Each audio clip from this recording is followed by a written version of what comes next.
ಎಲ್ಲರಿಗೂ ನಮಸ್ಕಾರ ಸ್ನೇಹಿತರೆ. ICC T20 ವಿಶ್ವಕಪ್ 2026 ಸೂಪರ್ 8 ಹಂತದ ಪಂದ್ಯಗಳು ಇನ್ನೇನು ನಡೆಯಲಿವೆ. ಇನ್ನು ಈ ಪಂದ್ಯಗಳಿಗಿಂತನೂ ಮುಂಚೆ ಪಾಕಿಸ್ತಾನದ ನಾಯಕ ಆಗಿರುವಂತಹ ಸಲ್ಮಾನ್ ಆಗಾ ಮತ್ತು ಬಾಬರ್ ಆಜಮ್ ಕೊಟ್ಟರು ಭಾರತದ ಬಗ್ಗೆ ಹೇಳಿಕೆ. ಇನ್ನು ಬಾಬರ್ ಆಜಮ್ ಮತ್ತು ಸಲ್ಮಾನ್ ಆಗಾ ಹೇಳಿದ್ದನ್ನ ಕೇಳಿದ್ರೆ ನೀವು ಕೂಡ ಸಾಕಾಗೋದು ಪಕ್ಕ. ಅಷ್ಟಕ್ಕೂ ಪಾಕಿಸ್ತಾನಿಗರು ಏನೆಲ್ಲ ಮಾತನಾಡಿದ್ದಾರೆ ನಮ್ಮ ಟೀಮ್ ಇಂಡಿಯಾದ ಬಗ್ಗೆ ಅಂತ ತಿಳ್ಕೊಂಬರೋಣ ಬನ್ನಿ.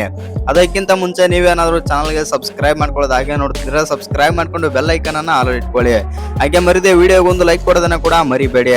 ಇನ್ನು ನಿಮ್ಗೆಲ್ಲ ಗೊತ್ತೇ ಇದೆ, ನಮ್ಮ ಭಾರತ ತಂಡ ಬಂದ್ಬಿಟ್ಟು ಸೂಪರ್ 8 ಗ್ರೂಪ್ 1 ಆದ್ರೆ ಇದೆ. ಇನ್ನು ಪಾಕಿಸ್ತಾನ ಸೂಪರ್ 8 ಗ್ರೂಪ್ 2 ಆದ್ರೆ ಇದೆ.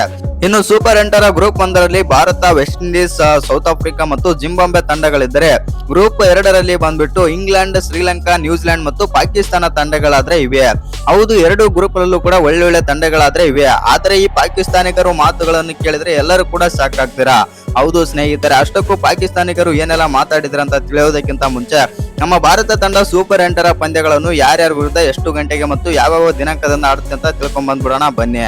ಹೌದು ಸ್ನೇಹಿತರೆ, ನಮ್ಮ ಭಾರತ ತಂಡ ಬಂದ್ಬಿಟ್ಟು 22ನೇ ತಾರೀಕು ಫೆಬ್ರವರಿ 22ನೇ ತಾರೀಕು ಸೌತ್ ಆಫ್ರಿಕಾ ವಿರುದ್ಧ ಮೊದಲನೇ ಸೂಪರ್ 8 ಪಂದ್ಯ ಆಡಲಿದೆ. ಇನ್ನು ಫೆಬ್ರವರಿ 26ರಂದು ಜಿಂಬಾಬ್ವೆ ವಿರುದ್ಧ ನಮ್ಮ ಭಾರತ ತಂಡ 2ನೇ ಪಂದ್ಯ ಅಂತ ಹೇಳ್ಬೋದು ಸೂಪರ್ 8. ಇನ್ನು ನಮ್ಮ ಭಾರತ ತಂಡ ಸೂಪರ್ 8 3ನೇ ಪಂದ್ಯ ಮಾರ್ಚ್ 1ನೇ ತಾರೀಕಾದ್ರೆ ಆಡಲಿದೆ ವೆಸ್ಟ್ ಇಂಡೀಸ್ ವಿರುದ್ಧ. ಇನ್ನು ಈ 3 ಪಂದ್ಯಗಳಲ್ಲಿ ನಮ್ಮ ಭಾರತ ತಂಡ 2 ಪಂದ್ಯ ಗೆದ್ರೂ ಕೂಡ ಸೆಮಿಫೈನಲ್ ಗಾದ್ರೆ ಅರ್ಹತೆ ಆದ್ರೆ ಪಡೆಯುತ್ತೆ. ಇನ್ನು ಇದನ್ನೆಲ್ಲವನ್ನು ಲೆಕ್ಕ ಮಾಡಿಕೊಂಡು ಇದೀಗ ಪಾಕಿಸ್ತಾನಿಗರು ನಮ್ಮ ಭಾರತಕ್ಕೆ ದೊಡ್ಡ ಸವಾಲಾದ್ರೆ ಹಾಕಿದ್ದಾರೆ ಅಂತ ಹೇಳ್ಬೋದು. ಹೌದು ಸ್ನೇಹಿತರೆ, ಅಷ್ಟಕ್ಕೂ ಬಾಬರ್ ಆಜಮ್ ಮತ್ತು ಸಲ್ಮಾನ್ ಆಗಾ, ಪಾಕಿಸ್ತಾನದ ನಾಯಕ ಸಲ್ಮಾನ್ ಆಗಾ ಏನೆಲ್ಲ ಮಾತಾಡಿದ್ರೆ ಅಂತಂದ್ರೆ, ಮೊದಲಿಗೆ ಸಲ್ಮಾನ್ ಆಗಾ ಏನೆಲ್ಲ ಮಾತಾಡಿದ್ರ ಅಂತ ತಿಳ್ಕೊಂಬರೋಣ ಬನ್ನಿ. ಆ ಕಡೆಯಿಂದ ಭಾರತ ತಂಡ ಹೆಂಗಿದ್ರು ಸೆಮಿಫೈನಲ್ ಗೆ ಬಂದೇ ಬರುತ್ತೆ. ನಾವು ಕೂಡ ಈ ಕಡೆಯಿಂದ ಒಳ್ಳೆಯ ಪ್ರದರ್ಶನ ಕೊಟ್ಟು ಈ ಬಾರಿ ಸೆಮಿಫೈನಲ್ ಗಾದ್ರೆ ಹೋಗುತ್ತೇವೆ ಮತ್ತು ನಮಗೆ ತುಂಬಾನೇ ಚೆನ್ನಾಗಿ ಗೊತ್ತಿದೆ ನಾವು ಸೆಮಿಫೈನಲ್ ಗೆ ಹೋಗುತ್ತೇವೆ ಎಂದು ಸಲ್ಮಾನ್ ಆಗಾ ಹೇಳಿದ್ದಾರೆ. ಇನ್ನೊಂದು ಮಾತು ಕೂಡ ಆಡ್ತಾರೆ, ನಾವು ಲೀಗ್ ಸ್ಟೇಜ್ ಪಂದ್ಯಗಳಲ್ಲಿ ನಾವು ಭಾರತದ ವಿರುದ್ಧ ಹೀನಾಯವಾಗಿ ಆದ್ರೆ ಸೋತಿದ್ದೇವೆ. ಆ ಪಂದ್ಯದಲ್ಲಿ ರಿವೆಂಜ್ ತಗೊಳ್ಳುತ್ತೇವೆ ಮತ್ತು ಸೆಮಿಫೈನಲ್ ಪಂದ್ಯದಲ್ಲಿ ಭಾರತವನ್ನು ಸೋಲಿಸಿ ಭಾರತವನ್ನು ಮನೆಗೆ ಕಳಿಸುತ್ತೇವೆ ಮತ್ತು ಅಲ್ಲಿ ರಿವೆಂಜ್ ಆದ್ರೆ ತಗೊಳ್ಳುತ್ತೇವೆ ಅಂತಂದು ಸಲ್ಮಾನ್ ಆಗಾ ಈ ರೀತಿ ಆದ್ರೆ ಭಾರತಕ್ಕೆ ದೊಡ್ಡ ಸ್ಟೇಟ್ಮೆಂಟ್ ಆದ್ರೆ ಕೊಟ್ಟಿದ್ದಾರೆ ಅಂತಾನೆ ಹೇಳ್ಬೋದು.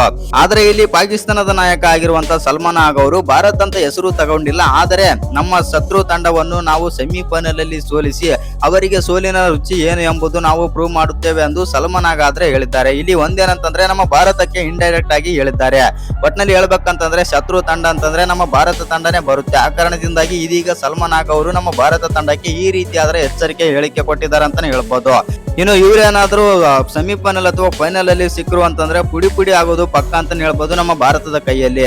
ಹೌದು ಸ್ನೇಹಿತರೆ, ಇನ್ನು ಬಾಬರ್ ಆಜಮ್ ಕೂಡ ಮಾತಾಡಿದ್ದಾರೆ. ಬಾಬರ್ ಆಜಮ್ ಏನೆಲ್ಲ ಮಾತಾಡಿದ್ರು ಅಂತಂದ್ರೆ, ನಾನು ಭಾರತದ ವಿರುದ್ಧ ಅಷ್ಟೊಂದು ಆಡಲು ಸಾಧ್ಯವಾಗಲಿಲ್ಲ ಮತ್ತು ನಾನು ಸೆಮಿಫೈನಲ್ ಮತ್ತು ಫೈನಲ್ ಗಳಲ್ಲಿ ಬೆಂಕಿ ಪ್ರದರ್ಶನ ಕೊಟ್ಟು ಇನ್ನು ಸೂಪರ್ 8 ಕೂಡ ಒಳ್ಳೆಯ ಪ್ರದರ್ಶನ ಕೊಡುತ್ತೇನೆ ಮತ್ತು ನನ್ನ ಆಸೆ ಒಂದೇ, ನಾನು ಭಾರತದ ವಿರುದ್ಧ ಸೆಂಚುರಿ ಹೊಡೆದು ಭಾರತವನ್ನು ಮನೆಗೆ ಕಳಿಸೋದ ನನ್ನ ದೊಡ್ಡ ಆಸೆ ಆಗಿದೆ ಅಂತಂದು ಬಾಬರ್ ಆಜಮ್ ಮಾತ್ರ ಹೇಳಿದ್ದಾರೆ.